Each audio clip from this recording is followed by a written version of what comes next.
It's like I think there's a wild man in everybody, you know. It's like all I am is a conductor of mayhem. I like to see people. Most people know Ozzy Osbourne as the Prince of Darkness, the wild frontman who helped create heavy metal with Black Sabbath and shocked audiences with his outrageous stage antics.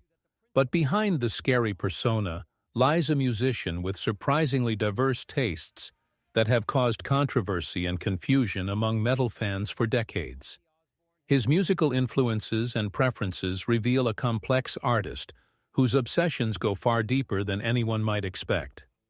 The metal community has been stunned repeatedly by Ozzy's public declarations about bands that seem completely at odds with his dark image. These aren't casual mentions or polite interviews responses. We're talking about genuine obsessions that have shaped his voice, his songwriting approach, and his entire musical philosophy. Some of these choices make perfect sense when you think about them, while others have left longtime fans questioning everything they thought they knew about the godfather of heavy metal, Green Day, and the metal community. Backlash, perhaps no revelation, has caused more outrage among metal purists than Ozzy's public love for Green Day. When the Prince of Darkness listed the California pop-punk trio among his 5 favorite hard rock bands, the reaction was immediate and brutal. Metal forums exploded with angry discussions about sellout behavior and questions about whether Ozzy had completely lost his edge. Many longtime fans felt genuinely betrayed, as if their hero had abandoned the very movement he helped create. The controversy went beyond simple disappointment. Music journalists began seriously questioning whether this preference had influenced Ozzy's later career decisions toward more radio-friendly material. The debate continues today, with some arguing that his Green Day obsession pushed him away from his darker roots, while others defend his right to appreciate different styles of music.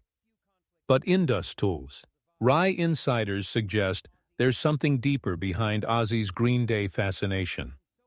Sources close to the Osbourne camp claim he was genuinely impressed by their ability to maintain punk's rebellious spirit while achieving massive commercial success. The energy, the attitude, and the middle finger to authority reminded him of Black Sabbath's early days when they were just 4 working-class kids from Birmingham trying to make noise and change the world. The Nirvana connection. The year 1991 marked a collision between 2 musical worlds that nobody saw coming.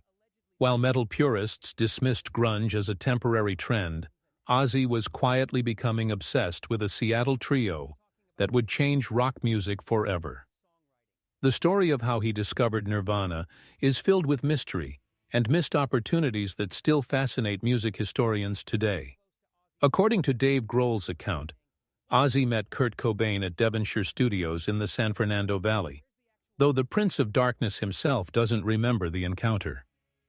Picture 2 of rock's most tortured souls in the same room, yet neither fully understanding the significance of the moment. Grohl recalls how he and Kurt were completely starstruck when Ozzy walked in, muttering in disbelief at finding themselves in the presence of a living legend.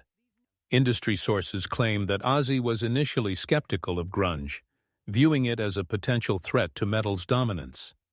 But something about Nirvana's raw emotional intensity connected with him on a deeper level. The pain in Cobain's voice, the unfiltered anger, and the complete rejection of typical rock star pretensions all mirrored what Black Sabbath had been doing decades earlier, just with a different sound and approach.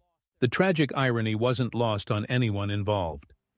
Here were 2 artists who truly understood darkness, depression, and the crushing weight of fame, yet they barely connected before Cobain's death in 1994. Some music historians argue that a collaboration between them could have changed the trajectory of both grunge and metal, but instead we're left with what-ifs and Grohl's memories of a brief encounter that highlighted the strange parallel journeys of 2 generation-defining artists. The Motorhead Partnership. Behind the scenes of rock history lies one of the most explosive creative partnerships that almost never happened. When Ozzy Osbourne and Lemmy Kilmister joined forces, it wasn't just friendship, but pure musical chemistry that would produce some of the biggest hits of the 1990s. However, their collaboration was born from controversy and nearly destroyed by ego clashes and industry politics. The partnership began in 1990, when Ozzy was struggling with his No More Tears album. Industry sources revealed that initial recording sessions were chaotic, with Ozzy reportedly frustrated by the lack of memorable hooks and strong material. Enter Lemmy, the whiskey-soaked wordsmith who many dismissed as just another metal madman, but who would prove to be exactly what the album needed. What happened next shocked everyone in the studio. Lemmy didn't just contribute ideas, he practically rewrote the album's destiny.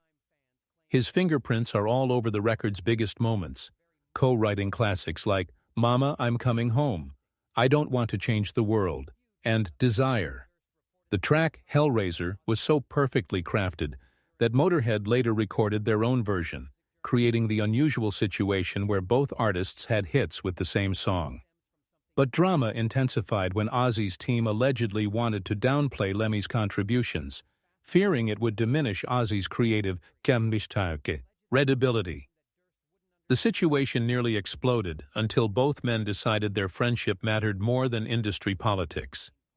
Their mutual respect culminated in 1992, when Ozzy appeared on Motorhead's March or Die album, delivering a haunting duet on I Ain't No Nice Guy alongside Slash. The partnership proved that sometimes the most unlikely collaborations create the most explosive and lasting results. The Judas Priest connection. The relationship between Ozzy and Judas Priest represents one of the most complex dynamics in heavy metal history. Rob Halford, the metal god himself, almost replaced Ozzy Osbourne not once but twice in the last 30 years. The Birmingham Metal Brotherhood that should have been unbreakable nearly imploded over what could have been the most dramatic change in heavy metal history. The first near catastrophe happened during one of Black Sabbath's many internal meltdowns when band relationships were at their absolute lowest point. Industry insiders whisper about secret meetings where Halford was seriously considered as Ozzy's replacement. The second opportunity arose years later during another Sabbath crisis, proving that this wasn't just idle speculation, but a genuine possibility that both terrified and excited the metal world. Despite the potential for ultimate betrayal, Ozzy's admiration for Halford has never wavered.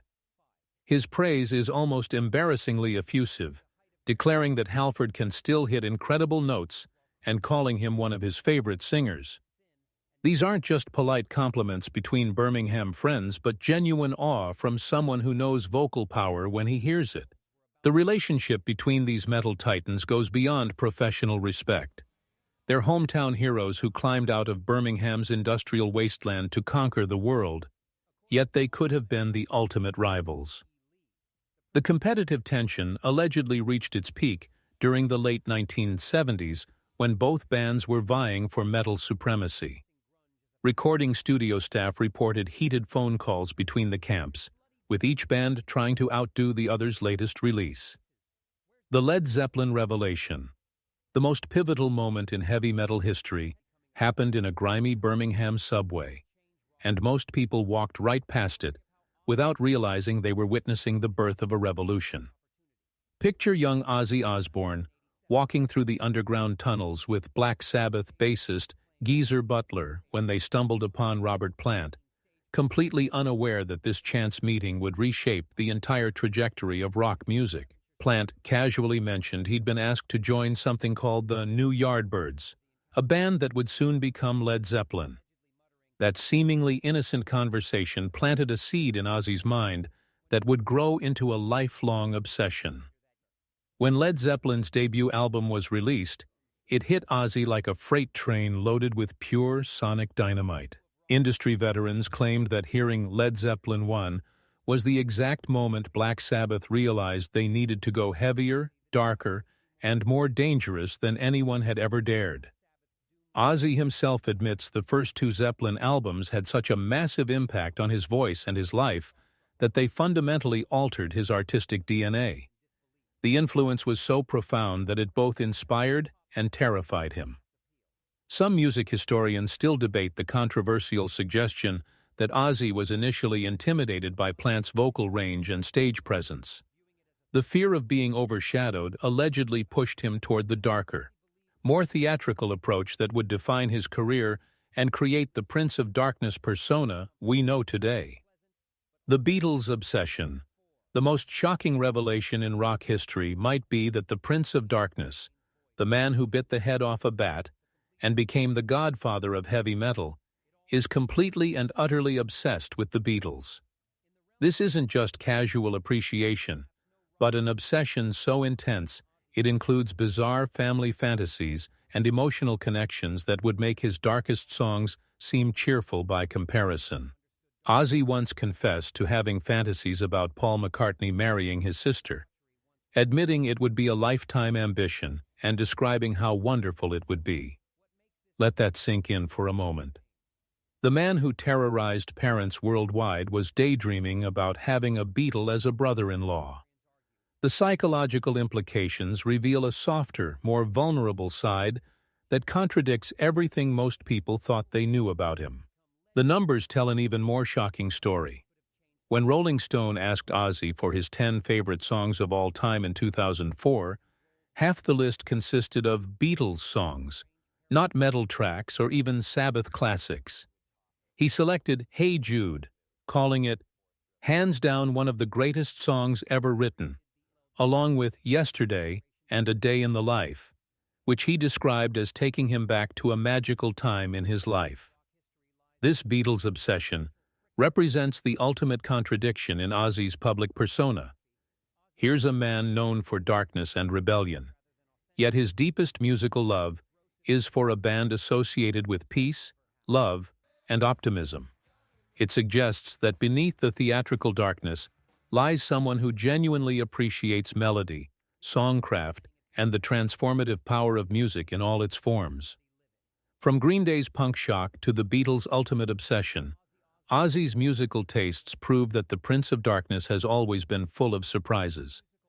His preferences reveal an artist who refuses to be confined by genre expectations and whose musical curiosity has never been limited by his public image.